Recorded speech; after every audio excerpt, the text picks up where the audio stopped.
I recently made a new PSN account so I could have a nice clean trophy list. And over the course of 2025, I would like to get back to the same amount I had on my other account, which is just 22, but if I can, I would like to go even further by more than doubling the original amount and hopefully getting 50 platinum trophies by the end of the year. And in my mind, there is no better way to start this account than by platinuming the game that originally got me into the hobby back in 2016. World of Final Fantasy. Considered a 3 out of 10 in terms of difficulty, with approximately 80 hours of required playtime, it has 48 trophies needed for the platinum. Now, to be honest, I don't know much about Final Fantasy, outside of a few things. Oh, I am now loving this weather. It makes me just want to laugh out loud. I have no idea how to react to that, so I'm just gonna ignore you. I originally played World of Final Fantasy, not because of it having Final Fantasy in the name, but more because it has one of my favorite game mechanics, which is creature collecting or monster taming, whatever you prefer to call it. Going on an adventure with cool and cute monsters by my side is always a big plus for a game in my opinion.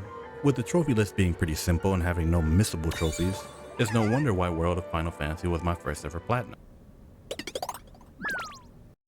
Now I know it's common in these types of videos to list off every trophy you got, in the order that you got them, but I won't be doing that. Instead, I decided to just focus on the ones that are most memorable to me, both for good and bad reasons. The first trophy I want to talk about is a gold one named Turn Those Corners Up. To get the trophy, all I needed to do was to get the true ending of the game. I want to talk about this one because it's related to the story, which personally I enjoyed. The story centers around twins named Rain and Lon, who've lost their memories, and with their new fox friend Tama, they go into the world of Grimoire to find their family and learn about their past by catching Mirages, which are the monsters you use in battle. I like the twins, they have a good dynamic with each other. Rain is the more mature, sassy one, and Lon is the gung-ho, funny, stupid idiot. And I say that because they really like to hammer home how dumb he is throughout the story. With these devices, it shouldn't take us anywhere near as long to make it to the top. But from now on, don't touch anything without checking with me first. You got that? Yep, got it. What did I just say?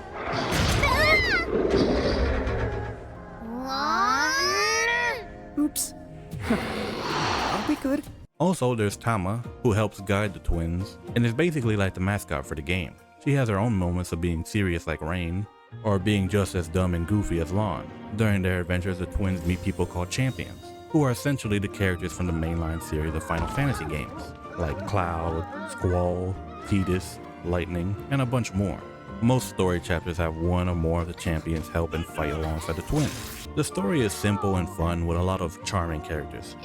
One of my absolute favorites is Quacho Queen, whose name is fun to say, but more importantly, I just find her adorable. You'll do it? I love you. What did you say? This is seriously starting to worry me on multiple levels.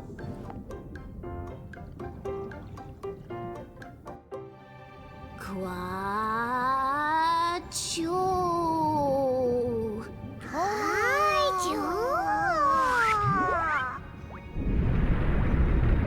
So getting the true ending is pretty simple.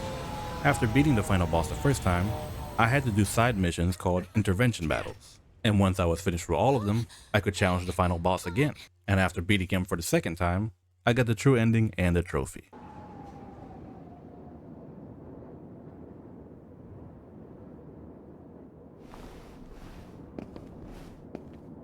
Oh, I nearly forgot. You both have a reward coming.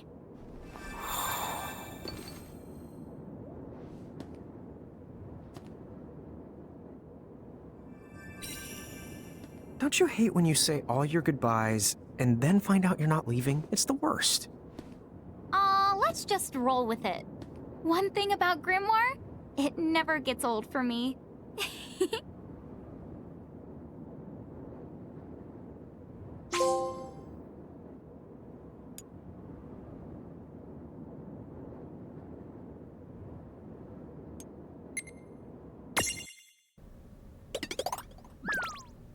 In World of Final Fantasy, there are 4 trophies involved with mini games that you unlock during the story.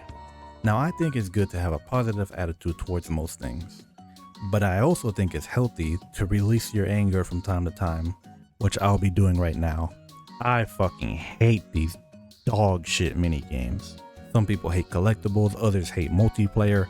I hate these mini games. Now let me make it clear, they aren't insanely make you want to curl up into the fetal position calling out for your mom difficult. It took me about 2 hours to get them all done, but when I was actually playing them, it felt so much longer and far more annoying.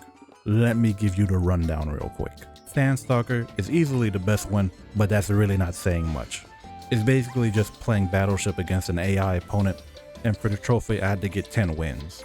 Not that bad, but each match can take up to 3 to 5 minutes, depending on how fast I could find the enemies. Not to mention I could end up losing because of bad luck. But this is where we get into bullshit territory.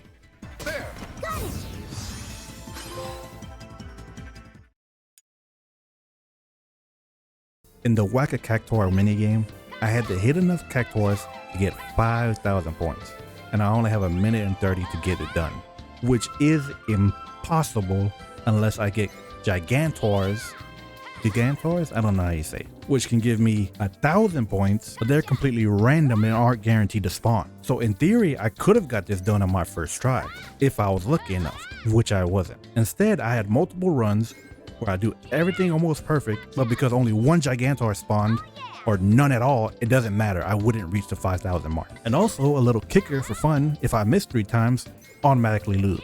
There's literally nothing I can do. I just have to wait for the game to give me the win whenever it feels like. Yeah! Oh yeah!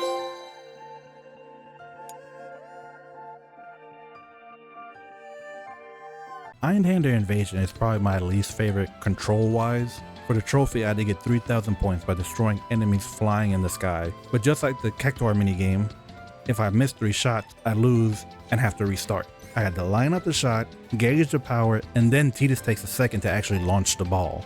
To me, it feels so awful to play this minigame. I hate it so much. I hate it. I hate it.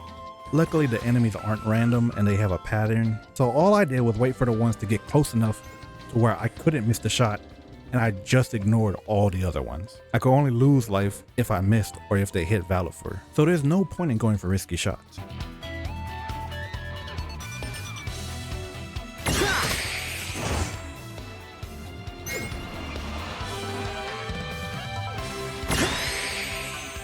And that's the way you do it.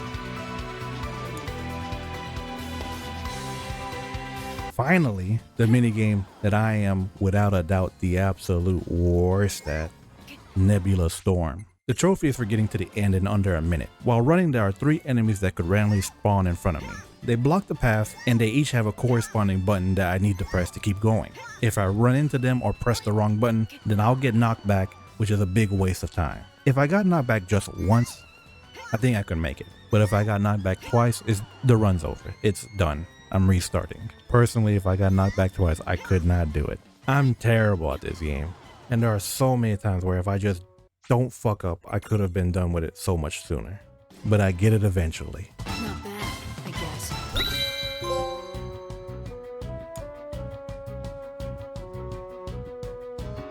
You know, after all that ranting, I feel a bit better. Let's move on. The Gold Trophy Mirage Master and the Silver Trophy Legendary Caretaker are the final 2 trophies I'll be talking about.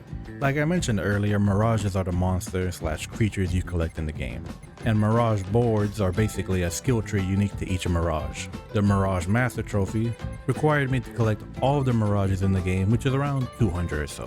That's a pretty good size for a creature collector game, in my opinion at least. Not too many, not too few. Getting all 200 is pretty simple, since one Mirage could actually be transfigured into 4 or 5 other Mirages, which means I didn't actually have to catch that many. But besides just leveling up, Mirages also need items called mementos for specific forms which would be necessary for 100%. Most mementos are from boss fights that can be found all throughout the game. Some in the main story, in secret areas of dungeons, and the last ones I would need could be found in 3 of the post-game dungeons. There are also unique Mirages from the story that I needed to capture. Some could be revisited for battle, like Quacho Queen, and there were others that could be fought in the Colosseum. After I had finished all that, all I had left was to transfigure Tama into her full power form, but I held off on that until I was almost done with the Legendary Caretaker trophy, because I wanted to do something that I thought would be cool, but spoiler alert, I messed it up. But I'll get to that in a minute. So to get the legendary caretaker trophy, I needed to master 100 Mirage boards, which is essentially maxing out their skill tree.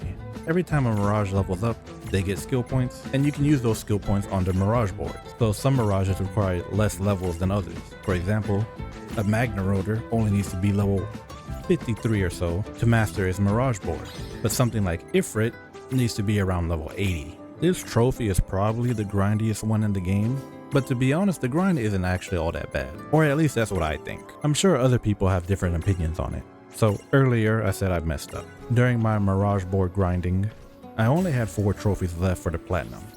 My plan was to try and get all 4 in short succession by using Tama. Let me show you how it went.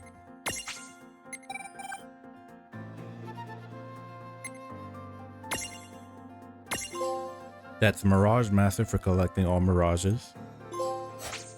That's the trophy for having Tama Mohime registered.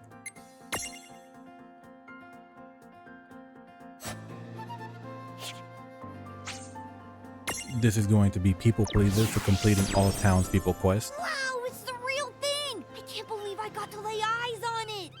My, that must have been an ordeal to find.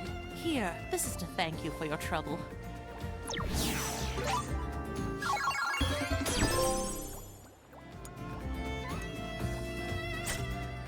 And I was hoping to get legendary caretaker here and popping the platinum.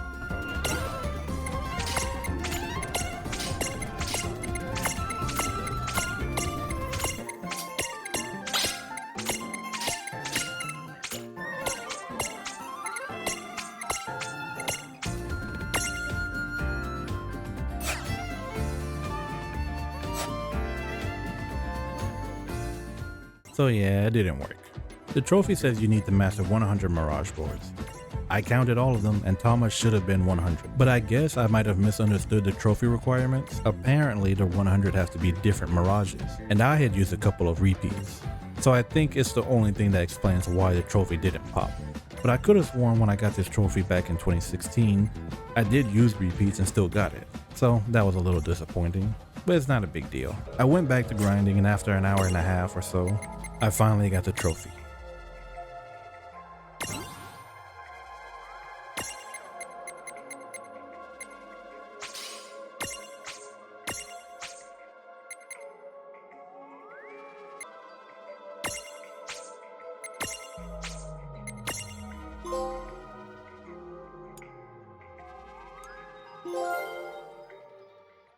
And with that, World of Final Fantasy's Platinum is mine. Again. I really enjoyed replaying this game. It was so fun.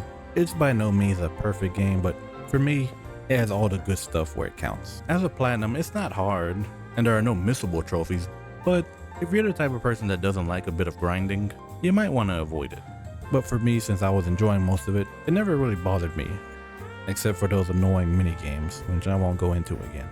And if you do go for it, I highly recommend watching a guide for the Treasure Liberator trophy, because there are a lot of treasure chests that are pretty well hidden. It's the least obtained trophy on the list for a reason. I didn't use a guide until near the end, when I just had no idea where the last few remaining could be.